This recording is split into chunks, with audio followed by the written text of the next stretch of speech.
आज हम बात करने जा रहे हैं चोकिंग के बारे में। यानी कोई चीज सांस की नली में अगर किसी के फंस जाए और आप पास मौजूद हैं तो आप उसकी कैसे मदद कर सकते हैं। चोकिंग जो है एक लाइफ थ्रेटनिंग इमरजेंसी है जिसकी वजह से बहुत कम वक्त में एक आदमी की जान खतरे में आ जाती है। तो सबसे पहले तो ये असेस करें कि चोकिंग उसकी सांस की नली को बिल्कुल रोक रही है या उसमें अभी थोड़ा सा रास्ता खुला हुआ है जिससे कि वो सांस ले पा रहा है। इसको असेस करने के लिए कि ये माइल्ड चोकिंग है या सीवियर चोकिंग है, उससे सवाल करिए पेशेंट से कि आपको क्या चोकिंग हो रही है। अगर इसके जवाब में वो हलक पकड़ रहा है अपना और बोल कुछ नहीं पा रहा, आवाज कुछ नहीं निकल रही, मतलब कि ये सीवियर चोकिंग है। और अगर इसका ये ऑब्स्ट्रक्शन फौरन नहीं रिलीव किया गया तो चंद सेकंड के अंदर ये बेहोश हो जाएगा और उसके बाद इसकी जान खतरे में आ जाएगी। अगर वो जवाब दे पा रहा है, इवन टूटे फूटे वर्ड्स के अंदर बोल पा रहा है, तो एटलीस्ट हवा आने जाने का थोड़ा सा रास्ता बाकी है जिसकी वजह से उसकी जान अभी इमीडिएटली खतरे में नहीं। यहां आप उसकी मदद ऐसे कर सकते हैं कि आप उस आदमी को बोलिए कि जोर जोर से खांसी करके उसको निकालने की कोशिश करो। उसको सपोर्ट करके थोड़ा सा आगे की तरफ बेंड करा सकते हैं।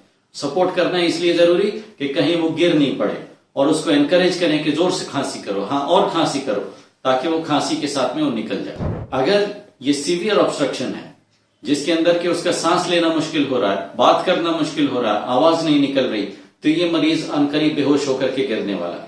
इसके लिए जरूरी है कि आप उसकी एक्टिवली जल्दी से मदद करें। उसकी मदद क्या कर सकते हैं? नंबर 1, उसके शोल्डर्स को सपोर्ट करते हुए उसके दोनों शोल्डर ब्लेड्स के बीच में अपने हाथ से उसको जोरदार 5 बैक स्लैप्स देने।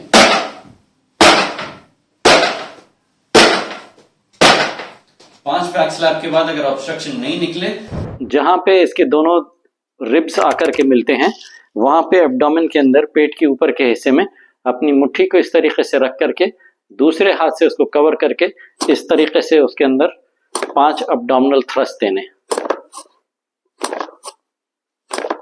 Inward and upward. ऐसे एब्डोमिनल थ्रस्ट 5 देने के बाद दोबारा से उसको सपोर्ट करके ऑब्स्ट्रक्शन नहीं निकला है तो फिर 5 बैक स्लैप देने, और फिर इसी तरीके से 5 एब्डोमिनल थ्रस्ट देने, फिर बैक स्लैप, फिर एब्डोमिनल थ्रस्ट, जब तक के ऑब्स्ट्रक्शन निकल नहीं जाए या ये कि पेशेंट बेहोश होने लगे। और अगर पेशेंट बेहोश होने लगे तो फिर उसको लिटा करके उसके चेस्ट के ऊपर, जैसे स्टैंडर्ड सीपीआर में चेस्ट कंप्रेशंस करते हैं, वो चेस्ट कंप्रेशन करेंगे, सीपीआर करेंगे कि शायद उसके जरिए से ये ऑब्स्ट्रक्शन निकल जाए और पेशेंट का रेस्पिरेटरी पैसेज खुल जाए।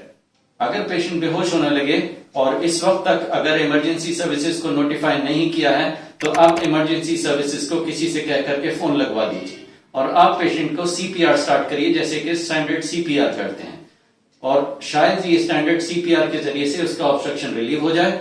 अगर नहीं भी होता है तो जैसी इमरजेंसी सर्विसेज आती हैं उनको इन्फॉर्म करिए कि इसका चोकिंग की वजह से, ऑब्स्ट्रक्शन की वजह से कार्डियक अरेस्ट हुआ है, ताकि वो अपनी एक्सपर्टीज यूज करके उस ऑब्स्ट्रक्शन को रिलीव कर सके। Have a wonderful day people.